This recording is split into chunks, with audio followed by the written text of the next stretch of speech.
A'udzubillahi minasyaitonir rajim. Bismillahirrahmanirrahim. Assalamualaikum warahmatullahi wabarakatuh. Yang saya muliakan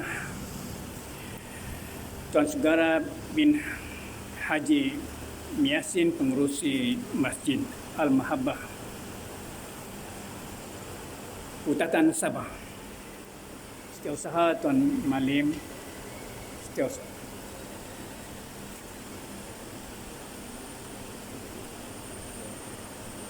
EJK Masjid, pengurusan masjid, tuan-tuan haji, adik-adik,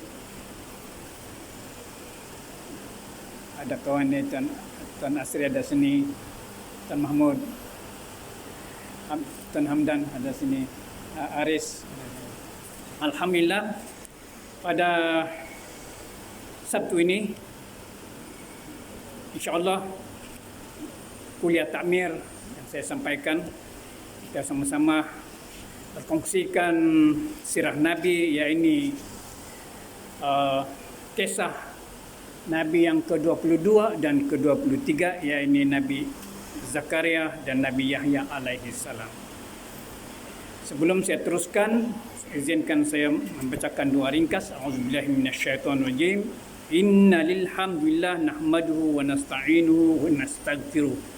Wa na'udzu billahi min syururi anfusina wa min sayyiati a'malina may yahdihillahu fala mudhillalah wa may yudlilhu fala hadiyalah.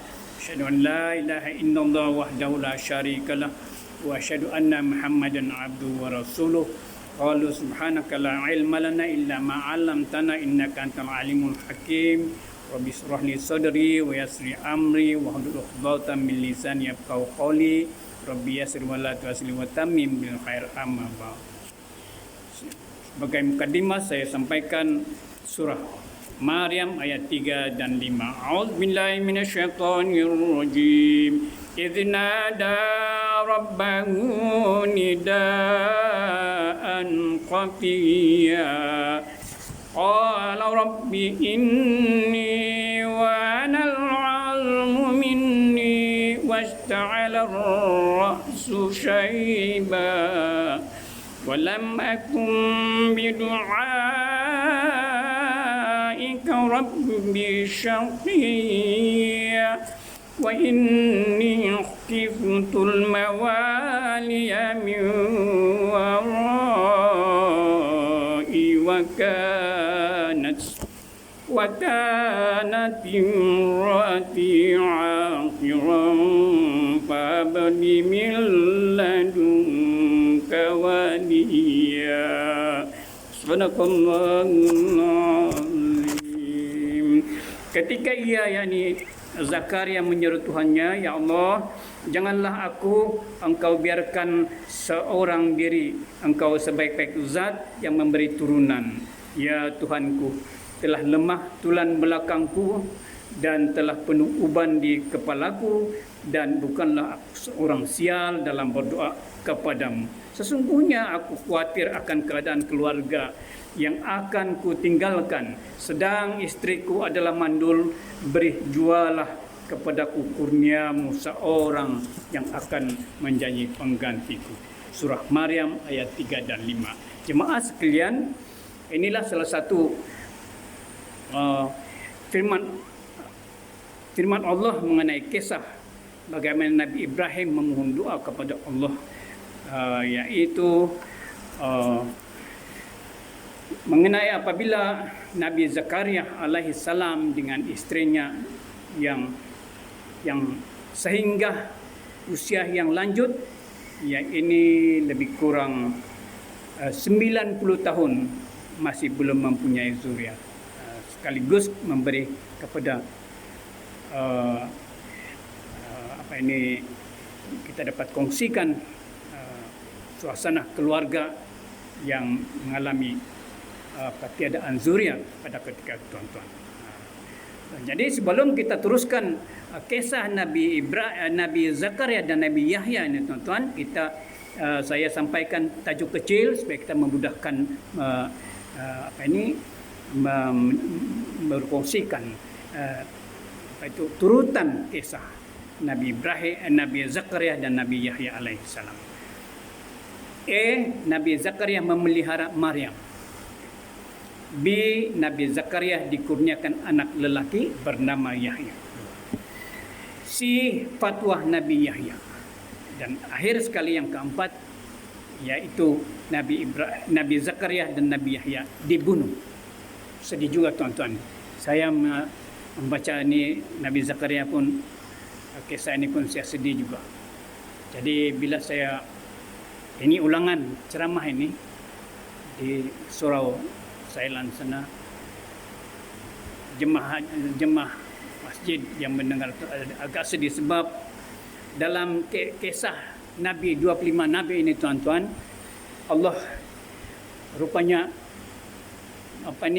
memperincikan juga bagaimana Allah punya kudrat dan iradah, kehendakan dan kuasa yang kita tidak dapat melangkaui kehendak Allah Subhanahu wa taala, terutama sekali dari segi Allah menghendaki kita mengambil nyawa kita, atau kita lebih dekat lagi kita meninggal, kita dibunuh macam itu tuan-tuan. Jadi tuan-tuan, rezeki ajal dan maut di tangan Tuhan, itu yang kita sentiasa kita meyakini, dan kita sama-sama kita lalui dulu kisah ini, baru kita dapat merasai bagaimana kita dapat memikirkan qada dan qadar Allah dengan takdir Nabi Zakaria, Nabi Yahya ini berakhir dengan dibunuh oleh raja, tuan-tuan. Jadi Nabi Zakaria memelihara Maryam. Begini kisahnya, tuan-tuan. Nabi Ibrahim ini juga masih lagi nabi dari Bani Israel. Wah, panjang juga. Sehingga Nabi Isa alaihissalam, Bani Israel. Nabi Muhammad sallallahu alaihi wasallam barulah Nabi bagian daripada Arab, ya. Jadi Nabi Zakaria ini, kalau kita masih ingat lagi Nabi Sulaiman, tuan-tuan, ya. Inilah dia punya opposite atau berlawanan nih. Sama melengkapi lah ni, melengkapi. Sebab Allah mengurniakan Nabi Daud dan Nabi Sulaiman dengan ilmu pengetahuan, boleh bercakap dengan bahasa-bahasa binatang, bercakap, boleh mengambil jin sebagai tenteranya, orang suruhannya, tuan-tuan, dengan kekayaan emas perak semua, dengan segala keluasan dia punya mahligainya, tuan-tuan, kekayaannya.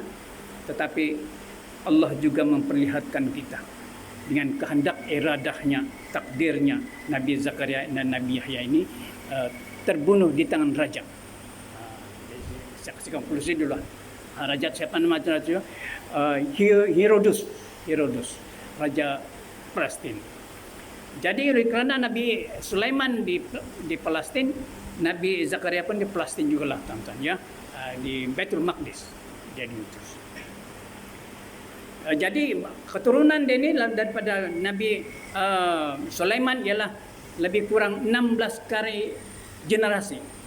Ke 16 kali generasi barulah Nabi Zakaria alaihissalam. Jadi lebih kurang Nabi Zakaria ini lebih kurang dilahirkan 90 sebelum Masehi. Jadi wafat 31 Masehi. Umurnya 122. Wallahu alam, banyak buku-buku berbeza, tapi kita anggarkan macam itulah. Tentangnya. Jadi Nabi Zakaria memelihara Maryam. Jadi kisah dia ni ialah isteri Nabi Zakaria ialah bernama Isha. Isha mempunyai adik perempuan nama dia Hana, ya. Hana, suami Hana ialah Imran. Jadi kisah sebelum Maryam lahir, tuan-tuannya begini. Ibu Maryam ini Hana kan, dia satu masa berdoa kepada Allah Subhanahu wa taala. Masa dulu perempuan tidak boleh sesuatu jaga, tuan-tuan. Sebab itulah dia bernazar. Dia berdoa pada Allah Subhanahu wa taala, dia kata, ya Allah, kurniakan aku dalam kandunganku, mengandung masa itu anak lelaki dan sesungguhnya anak lelaki ini akan dia kata hamba Allah yang sentiasa yang akan yang dihalalkan akan taat setia dan takwa kepadamu ya Allah. Begitulah dia punya nazar. Jadi Allah lebih maha berkuasa, diberinya apabila lahir perempuan pula. Jadi comel juga ini budak-budak ini mengikut kisah Al-Haramain, mengisahkan keliling-keliling rumah jiran-jiran semua suka mau memegang dia, macam mau mengambil dia, boleh ambil dibawa dari rumah orang ya. Begitulah tanda-tanda ibu Nabi Isa alaihi salam, Maryam. Kita sudah dekat-dekat sudah. Jadi memelihara ini begini. Sebab Nabi Zakaria dengan istrinya dikatakan dalam doa dia itu mandul. Jadi sudah beruban, sudah bungkuk, sudah tidak berupaya lagi, kesehatan sudah tidak berdaya pun masih tiada anak. Tiba-tiba Hana ipar Nabi Zakaria pula lahirlah Maryam. Jadi macam mana Maryam ini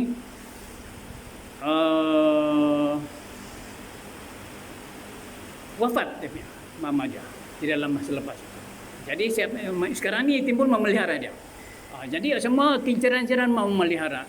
Siapa-siapa pun suka. Jadi untuk berlaku adil mereka serahkan pada Nabi untuk memberi keputusan bagaimana siapa yang patut memelihara. Jadi buat undian lah. Undinya juga lah macam Nabi Yunus undi buang ke laut itu. Bila undi 3 kali, Nabi Zakaria pula 3 kali Nabi Zakaria yang terundi. Jadi apa itu semua pun puasa tilah. Jadi begitulah keputusan Nabi Zakaria memelihara anak buahnya sebagai anaknya lah, anak peliharaannya. Gitu. Jadi kita pergi B dulu. Nabi Zakaria dikurniakan anak lelaki bernama Yahya. Jadi begitulah tu, sudah berusia Nabi Zakaria tadi berapa? 90 tahun. 90 tahun. Jadi keadaan beliau sudah bungkuk beruban lagi. Tapi Allah mengutuskan Nabi Zakaria sebagai Nabi dan Rasul ialah dia untuk melanjutkan syariat Taurat. Jadi dia mau kasih belajar kaum-kaumnya masa itu dengan ini pelajaran Taurat ya. Jadi dia menguasailah ni Taurat dengan hukum-hukumnya. Jadi masa dulu-dulu tuan-tuan beliau bikin itu mihrab macam ini. Ada apa itu? Ada tempatlah macam kelas bimbingan di berdekatan dengan rumah beliau. Itulah kerjanya mengajar orang-orangnya untuk mengajar mengenai pelajaran syariat Taurat. Nabi Musa alaihissalam punya Taurat kan. Ini kitab Zabur pula tidak disebutkan sebab kitab Zabur ini tuan-tuan dia mengambil juga syariat Taurat. Dia hanya mengandungi syair-syair dan nasihat-nasihat dan kisah-kisah Nabi sebelum dan selepas. Itulah kitab Zabur ya. Jadi tugas dia mengajar. Itulah untuk apa itu walaupun sudah lanjut usia lah. Dan istrinya Isya itu dia berjualan masa itu sudah kira moden sudah kan hampir sudah ni tahun masih sudah ni. Jadi istri dia menjual-jual di kedai-kedai kecil untuk keperluan. Kalau ada lebih-lebih ada yang datang minta bantuan dari keluarga ini, dari Zakaria ini, Nabi juga kan. Jadi istrinya bagilah orang yang fakir miskin. Itulah keadaan mereka. Jadi orang tak ramai juga masa itu. Sudah penduduknya pun sudah ramai di Baitul Maqdis. Okey. Jadi bagaimana lahirnya anak lelaki bernama Yahya ini?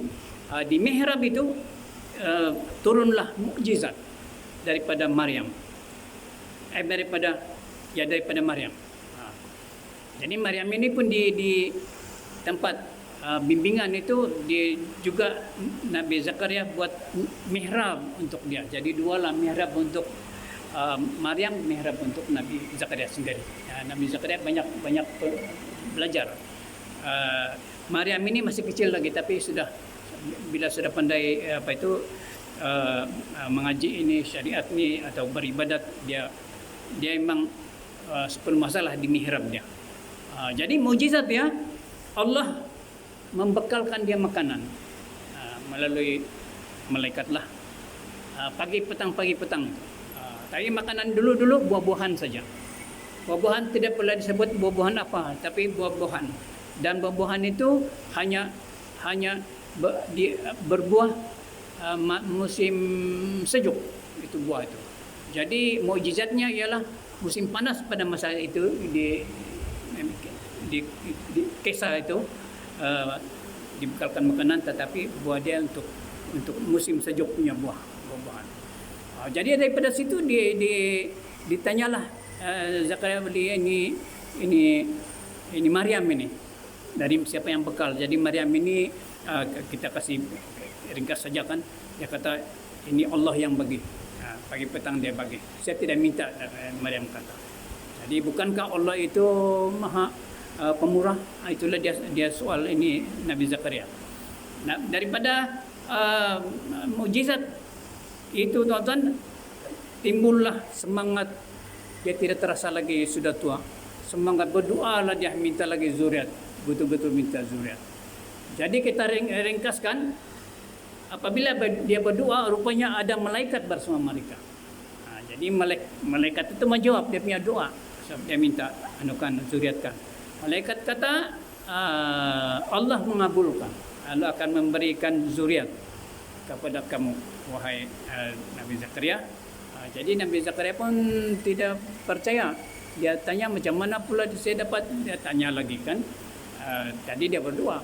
Dia tanya macam mana bagaimana dia dapat zuriat dengan keadaan uzur isteri dia dan dia pun sudah tua. Bagaimana? Jadi malaikat menjawab dari segi kebesaran Allah. Dia kata kita hidup sebelum kita hidup kita mati. Dulu pun mati dihidupkan. Jadi memberi zuriat itu mudah saja bagi Allah Subhanahu Wa Taala. Masih lagi ini Nabi Zakaria tidak percaya, tuan-tuan, dia mesti ada yang tanda-tanda dia. Jadi dengan masa itu jugalah Allah berfirman pada surah Maryam ayat 10 kah? Kalau saya ingat. Dia punya jadi surah pada firman Allah Subhanahu Wa Taala, dia memberi tahu sebenar kepada Nabi Zakaria bahawa tanda-tandanya Allah kata dalam 3 hari kamu bercakap tapi tidak dapat bercakap. Kamu bercakap pun isyarat saja pakai tangan. Selepas saja firman itu turun, esoknya ternyata Nabi Zakaria itu mengalami seperti yang Allah bagi tahu dalam surah Maryam ayat 10 itu. Dia tidak bercakap, dia ada pakai tangan dan isyarat dia. Jadi bertambah senang hatilah tuan-tuan. Jadi maklum kalau sudah dia tidak terasa lagi, dia begitu gembiranya, seolah-olah ada cahaya dia menunggu itu tuan-tuan. Allah janjikan. Jadi kita ringkaskan akhirnya tidak lama daripada itu lahirlah nama Zakaria, Yahya alaihissalam. Nama Yahya ini dalam Arab ada nama ini, panggilan. Cerdik ke, saleh ke, itu saya terlupa itu dia punya panggilan Allah. Ini asal daripada nama Yahya ini tuan-tuan ya. Okey. Jadi kita sudah pergi fatwa Nabi Yahya tuan-tuan. Ya. Jadi oleh kerana sudah ada anak, gembiralah, dia bersyukur dan tentulah ada masa dia bersyukur, bagaimana dia meraihkan kesyukuran kan. Jadi bila peringkat remaja lah ni ya. Jadi umur Nabi Yahya ni tuan-tuan pun lebih kurang 32 tahun saja sebab dibunuh kan. Jadi bila remaja saja dia sudah menghafal itu syariat Taurat dan kitab Taurat dan dia punya penjelasan hukum-hukum hakam lah. A to Z lah Yahya ini sudah hafal. Jadi oleh kerana sudah uzur sudah bapa dia Nabi Zakaria ini, kisah itu sudah terhenti tinggi Nabi Yahya sudah. Ya, jadi Nabi Yahya ini menjadi Nabi yang mengeluarkan fatwa di negeri Palestin pada ketika itu. So ini ada raja kan, raja ini Herodus. Jadi kisah dia begini, klimaks sudah cerita tonton ya.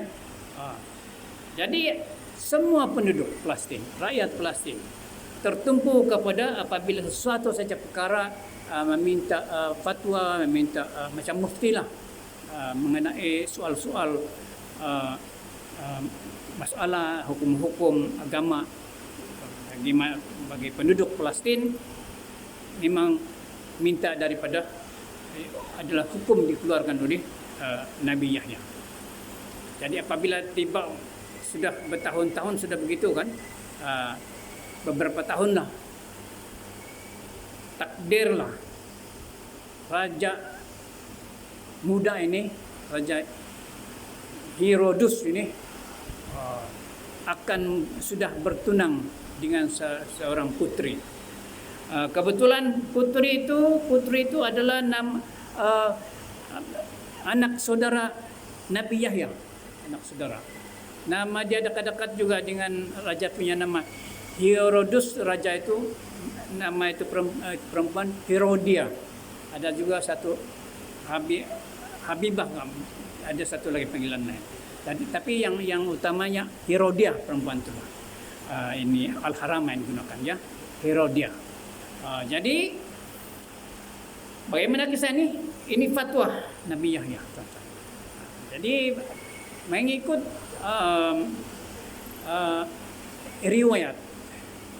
riwayat perawi lah. Ada 3 perawi yang mengatakan bahwa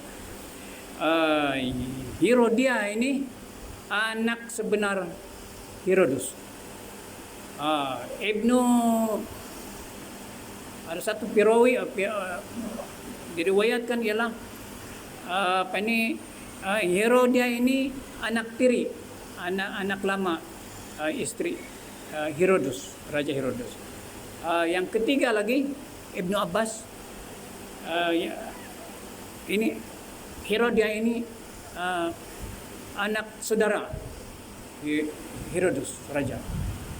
Jadi Nabi Yahya daripada hukum Taurat dan juga Al-Quran, anak sendiri, anak tiri, anak saudara masih tidak boleh menikah kan? Tidak boleh tidak sah menikah. Dan itulah fatwa dia. Jadi Nabi Yahya ini betul-betul dia tidak takut, dia tidak takut raja punya hukuman ni. Memang dia juga diutuskan oleh Allah Subhanahu wa taala untuk menegakkan syariat Taurat Subhanahu. Jadi antara dua, pedang atau hukum. Nabi Yahya ini banyak berat juga kan. Jadi subhanallah, itulah pengorbanan Nabi. Jadi macam mana tuan-tuan? Ada satu masa ada satu sejak saya ini Herodia ini pergi mengurat ini Nabi Yahya, supaya alasan dia apabila tertarik Nabi Yahya ini, dia pakai baju-baju lah, dia memanglah tercantik lain di Palestin masa itu. Kalau dia alasan dia, kalau dia suka dia atau dia pegang saja, sentuh saja badan Herodia ini, alasan dia supaya ini Nabi Yahya ini menegah untuk perkahwinannya kerana dia suka dengan dia. Tetapi Nabi Yahya ini tuan-tuan dalam Al-Quran menyatakan bahawa Nabi Yahya ini memang dia berpegang kepada, dia sudah mengawal dia punya hawa nafsu. Dia diceritakan macam itu dalam Al-Quran. Dia memang pegang itu hukum itu. Satu lagi dia Nabi Yahya ini apabila masuk saja di tempat pejabat ini Herodia ini, Nabi Yahya memberi nasihat, yaitu bahawa kata jangan kau buat kau punya perbuatan zina. Sebab Nabi Yahya kata perbuatan zina adalah Allah azab dia ahli neraka dan lebih bau daripada bangkai binatang. Jadi tanpa lagi marah ini. Jadi tidak semena-mena datang itu Raja Herodus masa itu. Tapi Herodus punya poin begini. Dia kata Yang kalau sebenarnya kau suka dengan saya, dia kata Herodian, kau bunuh itu Yahya. Wah, jadi karena juga dia tidak ada berjaya dengan menguntik begitu, mengurat begitu kata, tapi raja itu datang, bukti cinta kepada raja ialah bunuh Yahya. Masya Allah. Jadi kita ringkaskan pendidikan ceritanya. Jadi keputusan dia minta lagi timbang. Itu fatwa tu. Boleh longgar lagi kah? Jadi kah orang kasih kahwin saja? Besar raja. Itu Nasri pun dengar. Jadi Nabi Yahya memang Nabi yang betul-betul pegang dia punya amanah dia. Dia kata walau apa terjadi, hukum tetap hukum. Saya akan memberitahu ini semua raja-raja di luar negara pun, di luar Palestin pun saya kasih tahu ni. Wah, tersebarlah di luar negara, di raja-raja dikelilingkan yang mengenai ini fatwa Yahya ini. Jadi masyhur juga ini fatwa Yahya ini. Tapi memang dia berdasar daripada hukum syariat kan. Tidak boleh kahwin. Anak, apalagi anak tiri, anak saudara tidak boleh kahwin. Jadi tangkap sajalah, lepas tu masuk ke jail, kasih matilah. Itulah. Sedih juga. Tapi bila Nabi Zakaria ni tahu berita, dia cuba, dia pun dengar sudah yang dia pun mau kena tangkap, dibunuh, dia cuba menghilang daripada ditangkap. Dia lari juga. Ada kisah dia sampai di kota Jerusalem, sampai satu kebun, sudah dia dikepung sudah. Jadi ada kisah, ada pokok besar belah dua menjemput, bukan bilang Allah begitu. Ini Haramain ini pun lain juga dia punya kata-katanya. Itu kayu belah dua dan menjemput Nabi Zakaria ini masuk dalam. Belum ada sebut wahyu firman Allah di masa itu. Jadi bangkitlah iblis ini. Wah, ini iblis punya peranan juga nih. Sama juga iblis yang jumpa Allah yang dia mau kasih mati itu, Nabi Ayub punya anak tu. Allah izinkan tu. Jadi itulah, kalau kematian ini tidak satu perkara yang kalau kita umat manusia ini kan patutnya jangan kasih mati. Tidak, bagi Allah tidak, itu kudratan irada dia. Di dua langkauan dia. Sebab akhirat ada lagi kan. Jadi terbunuh jugalah Nabi Zakaria apabila diputung-putung sudah itu kayu kan. Sebab iblis kasih tahu itu tentera. Dia putung juga. Jadi rangkap terakhir Allah Subhanahu wa taala punya azam kepada Bani Israel. Kita tahu bagaimana kisah Nabi Isa alaihissalam, siapa raja ketika Nabi Isa ditangkap dan dia akan disalib. Raja yang kontrol yang menjajah Bani Israel Yahudi masa itu ialah Rom. Itulah akibatnya. Jadi sejak daripada kematian Nabi Zakaria dan Nabi Yahya ini, Allah turunkan azab bencana, iaitu mulailah musuh-musuh di sekitarnya untuk menyerang ini Palestin, Bani Israel ni, dari generasi ke generasi. Meninggal jugalah ini Herodes dengan Herodia ini, bukan lagi meninggal, pupus dia punya raja, tiada sudah raja. Pasal satu generasi ada perang besar lagi, banyak lagi rakyat Palestin, perang lagi di musuh lagi, terutama daripada tentera Babylon dengan tentera Rom. Jadi yang terakhir itu masa Nabi Isa alaihissalam itu kan, lepas itu Bani Israel Yahudi diperintah oleh Raja Rom. Jadi ada Roman Katolik lah, begitulah kisahnya. Nanti itulah apabila Nabi Isa alaihissalam. Jadi tuan-tuan, bencana dia kita katakan takdir untuk fisabilillah lah begitu. Tapi sudah Nabi kan sudah dijamin surga, ahli surga oleh Allah Subhanahu wa taala apabila dilantik menjadi utusan kan. Dan dia juga memberikan kita bahawa kalau nikmat kita rujuk kepada Nabi Sulaiman, agak di sebaliknya Allah juga memperlihatkan kita bagaimana kisah Nabi Zakaria dan Nabi Yahya di mata kita saja. Tapi ya diorang sudah janjikan surga. Subhanallah. Jadi itu sajalah dia punya dia punya pengajaran dia itu. Nabi Israel pupuslah raja dia itu satu, dan Nabi Isa alaihissalam raja Rom perintah musnah itu. Yang tangkap Nabi Isa alaihissalam adalah raja Rom, dan Yahudi adalah penduduk yang majoriti di Bani Israel. Kalau macam di Malaysia, Melayu yang majoriti. Jadi Yahudi, Bani Israel, Yahudi yang majoriti. Sedihkah Tuan Pengerusi? Tuan Hamdan, sedihkah? Hah? Hah? Hah? Tuan Mahmud, ada tambahan? Jadi kita tutuplah. Amin. Alhamdulillah. Tuan Nasri ada tambahan, Tuan Najib? Amin. Bismillah. Jadi mudah-mudahan dengan ilmu majlis daripada pengajaran Nabi Zakaria dan Nabi Yahya, mudah-mudahan sedikit sebanyak kita dapat memahami, menghayati dan sebagai ilmu yang bermanfaat bila kita ceritakan supaya pahala pun kita sama-sama mendapatkan perolehnya. Aku boleh kau astagfirullahaladzim li wa lakum. Auzubillahi minasyaitonir bismillahirrahmanirrahim. Alhamdulillahirabbil alamin wassalatu wassalamu ala asyrofil anbiya'i wal mursalin wa ala alihi washabbihi ajmain. Faqur rabbi zidni ilman warzuqni fahman. Allahumma rabbi habli minas solihin. Subhana rabbika rabbil izzati amma yasifun. Wassalamu alal mursalin walhamdulillahi rabbil alamin. Wabillahi taufiq wal hidayah. Wassalamualaikum warahmatullahi taala wabarakatuh. Ponsiko.